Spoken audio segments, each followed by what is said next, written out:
කෝඩියෙන් භාගයයි කලක් පවතින අලුත් පෙනුමයි.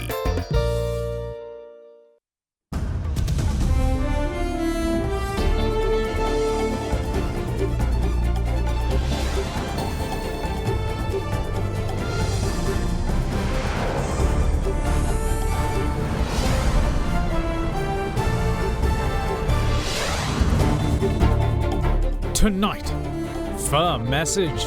President Gotabaya Rajapaksa says that he will not compromise his principles to satisfy a few, but continue to work towards development goals.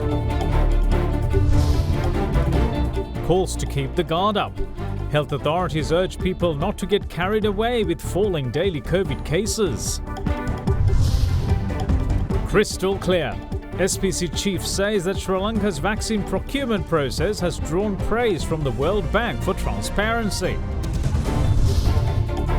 Adequate stocks. The Department of Agriculture temporarily suspends compost imports.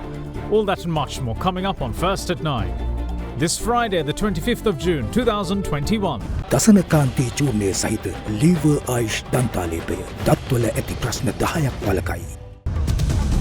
From AdaDerana, this is AdaDerana First at 9. Live from Studio 24 in Colombo. Good evening and welcome to First at 9. I'm Dhammik Eknagar. Now, President Gotabaya Rajapaksa addressed the nation earlier this evening where he revealed a target of 13 million vaccinations by September this year. The president also stated that he will never be willing to undermine his principles to please a few, but will continue to work towards realizing Sri Lanka's development goals.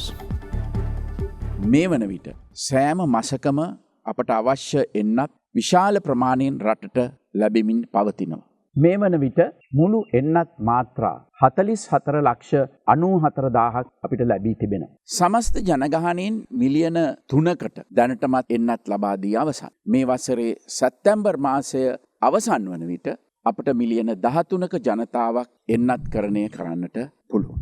අපේ රටේ අභ්‍යන්තර කටයුතු වලට ඇඟිලි ගසන්නට මේ රජය කිසිවෙකුටත් ඉඩ දෙන්නේ නැහැ.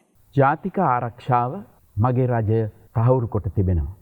අපි බලයට ආවාට පසුව බදු අඩු කිරීම නිසා රාජ්‍ය ආදායම අඩු වුණා කියා විපක්ෂය අපට චෝදනා කරනවා. නමුත් අපි එදා එසේ නොකළා නම් මේ කොරෝනා වසංගත තත්ත්වයේ යටතේ ජනතාවට මීටත් වඩා පීඩනයක් ඇති වෙන්නට තිබුණා. කොරෝනා අර්බුදය පටන් ගත්තා සිට මේ වනතුරු රුපියල් බිලියන 260කට වඩා ජනතා සහන වෙනුවෙන් රජය වියදම් කොට තිබෙනවා.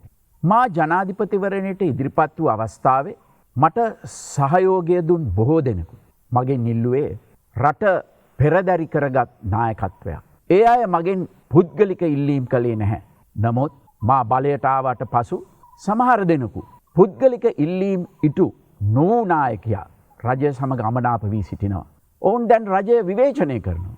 රජයේ අසාර්ථකයයි මතයක් ජනගත කරන්නට උත්සාහ කරනවා. නමුත් මට අවශ්‍ය කිහිප දෙනෙකු සතුටු කිරීම සඳහා මගේ ප්‍රතිපත්ති වෙනස් කිරීම නොව මා පොරොන්දු ආකාරයට සෞභාග්‍යයේ දැක්ම ක්‍රියාත්මක කිරීමටයි. ඔබේ හැඟීම් සහ සිතුවිලි හිර කර තබා ගන්න එපා. අමතන්න 1926 ජාතික මානසික සෞඛ්‍ය උපකාර සේවාව. Now, the Maritime Coordination or Maritime Rescue Coordination Centre in Sri Lanka has received a distress call from a container vessel that departed the port of Colombo earlier this week en route to Singapore. Navy spokesperson Captain Indika De Silva says that last communications with the vessel reported one crew member missing after an engine room fire and an explosion. This is now the third maritime accident to happen within Sri Lanka's search and rescue limit since November last year, and just a month after the disastrous MV Express Pearl fire. Sri Lanka, just like any other country, faces massive threats to its environment from industrial pollution, improper waste management and other man-made threats on land. However, before September last year, we never thought that the biggest threat would stem not from within, but without. Hence, when the empty New Diamond oil tanker caught fire off Sri Lanka's eastern coast, not many Sri Lankans were ever really aware of how vulnerable the island was from large-scale ship disasters. Suddenly, it wasn't only the threat to the environment that Sri Lanka was faced with, but the massive hit to an already weakened economy. The disaster that loomed from the possibility of 270,000 tons of crude oil being spilled from the fire-ravaged ship MT New Diamond sent chills up the spines of most Sri Lankans who feared lasting damage to its sunny pristine beaches, the country's main attraction for millions of tourists each year. For tourist operators the hardest hit by the global pandemic, their worst fears were about to become a reality. However, by a stroke of good fortune, the vessel escaped with only structural damage and a minor diesel spill. Then, on the 20th of May, the MV Express Pearl container carrier caught fire under still to be ascertained circumstances. And despite the fire being extinguished after 2 weeks of effort, hundreds of kilometers of coastline remain violated by the chemical and industrial debris that washed ashore. So much so that even the UN representative in Sri Lanka, Hana Singha Hamdi, believes that the ship disaster has caused significant damage not just to Sri Lanka, but on a planetary scale. Both these incidents have now placed the spotlight on Sri Lanka's readiness to handle such disasters with its push to reach maritime hub status. However, as cleanup work continues to sieve out the 1,000 metric tons of plastic nurdles and other debris, news has just come in of yet another looming ship disaster. This time around, 480 nautical miles off the Kirinda coast in the deep south, the container carrier MSC Messina lies adrift at the halfway mark of its journey. Speaking to First at 9, Navy spokesperson Captain Indica De Silva revealed that distress calls told of an engine room fire that was followed by an explosion that has left one crew member missing.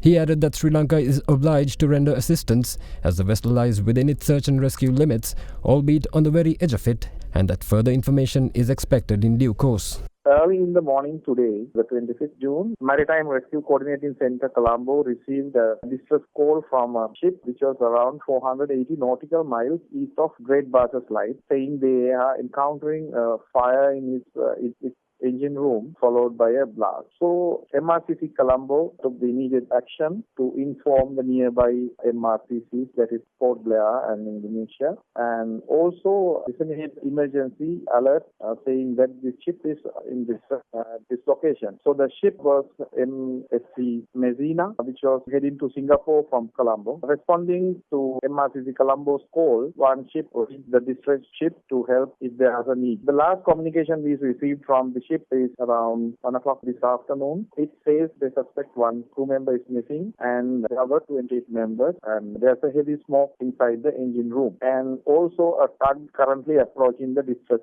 ship to help out. That is what the Sri Lanka Navy as MRCC Colombo knows.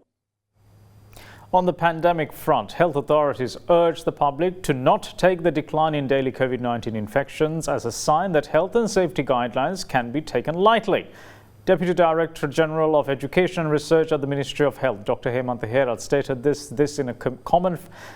that this is a common phenomenon that takes place during pandemics and urged everyone to be mindful enough to ensure that cases don't spike again this time around. Over the past week, Sri Lanka's daily COVID-19 infections have been on the decline. On the 16th of this month, the daily caseload was 2,436. However, yesterday, the number fell below 2,000 following a gradual slide in numbers. Yesterday's 1,941 new cases also marked the first time the country's daily caseload fell below 2,000 since the peak of the third wave.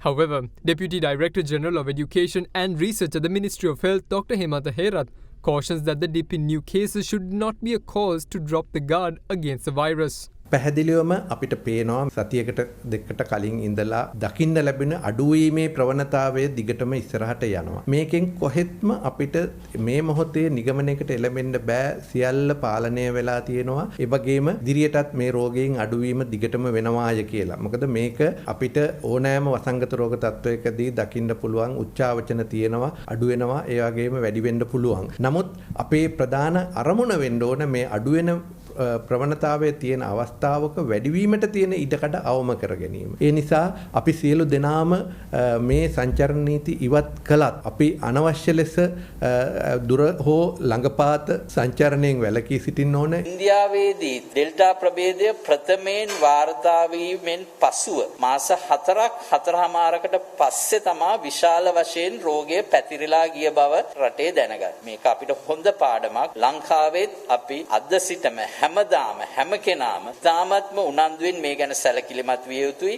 Meanwhile, Dr. Herath also refuted the allegations levelled regarding the lack of facilities at the Ministry of Health, resulting in the country's inability to conduct genetic testing, required to identify new variants of COVID-19. The facilities available for this activity is at present is coming under the Ministry of Higher Education. Universities, university laboratories are doing this job, and government is, all these organizations are coming under government purview, and therefore we are working together, Health Department, Health Ministry, Ministry of Higher Education, universities, laboratories, all these institutions are working together as single government organizations to carry out these activities. So therefore, I do not believe that the lack of facilities in the health department is going to hamper or impede the current activities in relation to identification of new variants. Meanwhile, on the vaccination front, the World Health Organization is optimistic about the prospect of those who have received the first dose of AstraZeneca being given the Pfizer vaccine as the second dose. It comes at a time when the Sri Lankan health authorities are also looking into the possibility. There's some early studies now, particularly looking at the AstraZeneca and the Pfizer vaccines, because those actually are the two vaccines that are most used globally. So there have been some studies, mostly conducted in Europe, which have shown that if somebody gets a AstraZeneca vaccine followed by the BioNTech Pfizer vaccine, that there is increase in reactogenicity, which means that the minor side effects you get from pain and fever and swelling is a little bit higher, but also the antibody response is a bit higher, which is really good.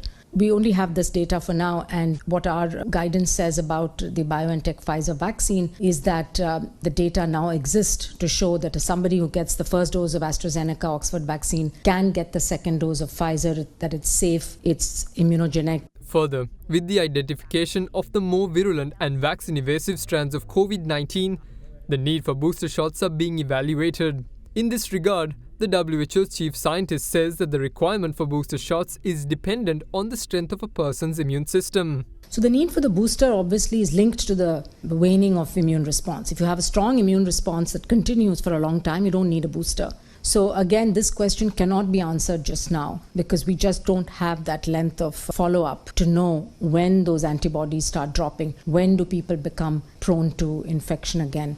It's been found that reinfection is pretty rare. So if you get infection the first time, majority of people seem to be protected for at least 10 months or so. The older the person, or if there's some underlying immune compromised condition, then antibodies could wane. And that's the group we really need to be looking at closely to see if boosters are needed, and if so, when, how frequently the boosters are going to be needed.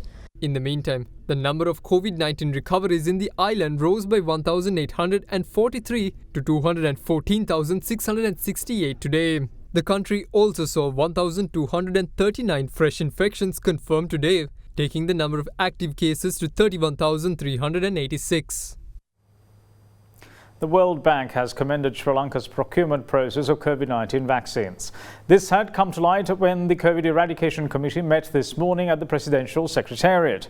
During the meeting, Chairman of the State Pharmaceuticals Corporation, Dr. Prasanna Gunasena, had said that the World Bank has recognized the SPC as the leading institution when compared with similar institutions in South Asian countries in terms of transparency when purchasing vaccines. In recognition of this, Dr. Gunasena said that Sri Lanka will be facilitated with a vaccine payment option via the World Bank's site. Now, the PMD said that over 17 million doses of COVID vaccines are due in the island from the beginning of next month through to September. It added that the President had emphasized the need to form a program to ensure that those vaccine doses are administered to people within a very short period of time. Meanwhile, President of the Government Medical Officers Association, Dr. Anuruddha Padeniya, had noted that a proposal to conduct vaccinations at selected hospitals will be submitted to the Director General of Health Services, which in turn will enable the public to receive vaccines from those hospitals during a greater part of the day.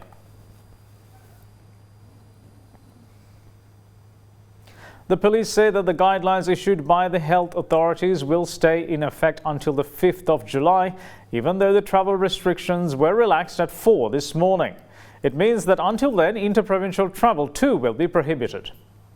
The travel restrictions that went into effect across the island on Wednesday early this week at 10 p.m. was lifted at 4 a.m. today. However, the guidelines that were introduced by health authorities on the 20th of this month will continue to stay in effect until the 5th of July. Police are conducting constant quarantine operations across the country. 743 suspects have been arrested in connection with the offences of face mask and social distancing for a period of last 24 hours. In addition to that, total number of 45,532 suspects have been arrested in connection with the same offences since the 30th of October 2022 date. Everyone should obey with the quarantine rules and regulations, especially the guidelines of COVID-19 issued by the Director General Health Services on 20th of June 2021. The guidelines are in existence for a period of 17 days till the 5th of July 2021. Therefore, everyone should adhere with quarantine rules and regulations. And if you are not an employee of essential service, you can stay at home with the permission of your superior officers. But if a person has been called for duty, he or she should come. They are allowed to go to their office or the place where they are working, and from office to home is allowed. In addition to that, in the meantime, 10 Gramanildara divisions in 5 districts were placed under isolation today and will remain isolated until further notice. However, the 233 Vatta Gramanildara division and the Mahavatta road in the Colombo district were brought out of isolation today. We will see you on the other side of this break. Bear with us. ගෙදරකට තේ හදනවා කියන්නේ වෙනම වැඩක්. මැලිබන් තේ ගෙදර පදමට තේ. Welcome back. You're watching First at 9. Now, Foreign Minister Dinesh Gunawardena addressed the Asia-Pacific High-Level Conference on Belt and Road Cooperation organised by China virtually on Wednesday. He said that there had been a long-standing need for an international finance centre in between Dubai and Singapore, and the Colombo International Finance Centre will fill that void.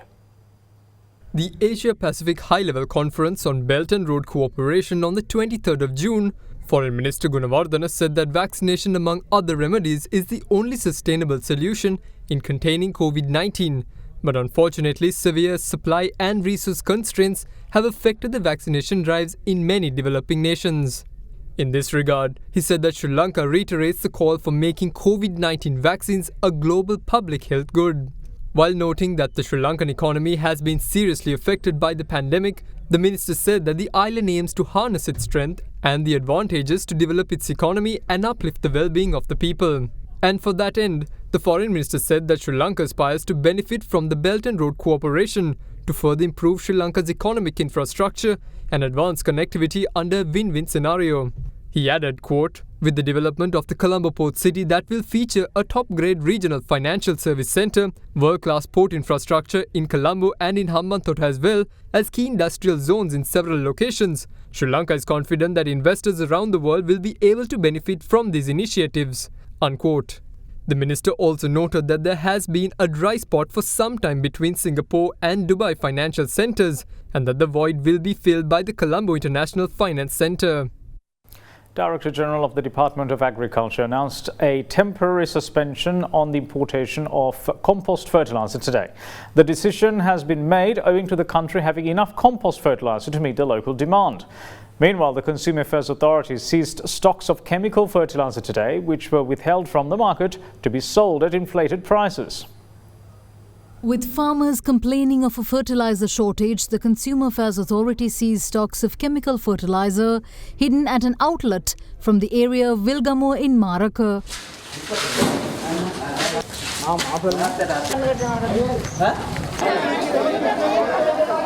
During the process, the authorities also discovered another consignment of fertilizer, this time hidden inside a refrigerated truck belonging to the owner of the outlet in question. The CAA ensured that the bags of fertilizer were sold at the correct price to farmers who gathered at the location upon hearing the news. Meanwhile, agrarian service centres have come together to set up 18 centres to produce enough organic and liquid fertilizer to be used within 18 Gramanilladari divisions in the area of Haliyala in Badulla. The first of such production centres is established in the area of Atampitiya in Malikatanna. In the meantime, Director General of the Department of Agriculture, Dr. W.M.W. Veerakon, today announced the temporary suspension of the importation of compost fertilizer. As per the Director General, the decision has been taken since there are adequate quantities of compost fertilizer to meet the local requirement in the island. The Samangi Jana Balavege and the Janata Vimukti Peramuna today held a number of protests across the island against the government's management of the economy. All the protests were worked off on common lines opposing the lack of fertilizer and the fuel price hike. The Samangi Jana Balavege staged a protest in front of the Maharagama Urban Council today against the increase in fuel prices as well as the prices of essential commodities. Meanwhile, opposition members of the Baddegama Pradeshya Sabha too worked off a protest today, demanding the reduction in fuel prices while calling for relief for the people affected by the COVID-19 pandemic. The Samangi Jana Balavege held another protest in the area of Udagama in Amilipitiya today, during which they called for farmers to be provided with fertilizer. Janata Vimukti Peramuna too staged a series of protests today. One was worked off in Mathura, demanding the provision of suitable fertilizer to all farmers and the immediate slashing of fuel prices. We'll see you shortly. Bear with us.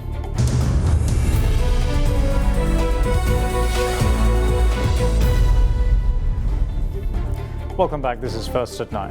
Now, stocks closed 0.87% higher today as the benchmark all-share price index gained 67.01 points to close at 7,809.15. Turnover was recorded as 1.2 billion rupees with 117 stocks gaining and 65 falling. Now, here's Dimantha Matthew with a brief report on today's market performance, followed by a currency update. Despite the marginal dip in the market that we saw yesterday, today we saw the market surging up over 60 points. So the market at this kind of a high after about 10 weeks time. With that, we can say the renewed confidence levels among investors. The number of transactions slightly moderated, close to 19,000 transactions. If you take the overall transactions today, we saw a higher level of activity coming in the blue chip counters. So overall market sentiment was slightly affected in terms of the number of transactions with the day falling in between holidays. Other than that, we saw strong activity coming in, especially the blue chip counters.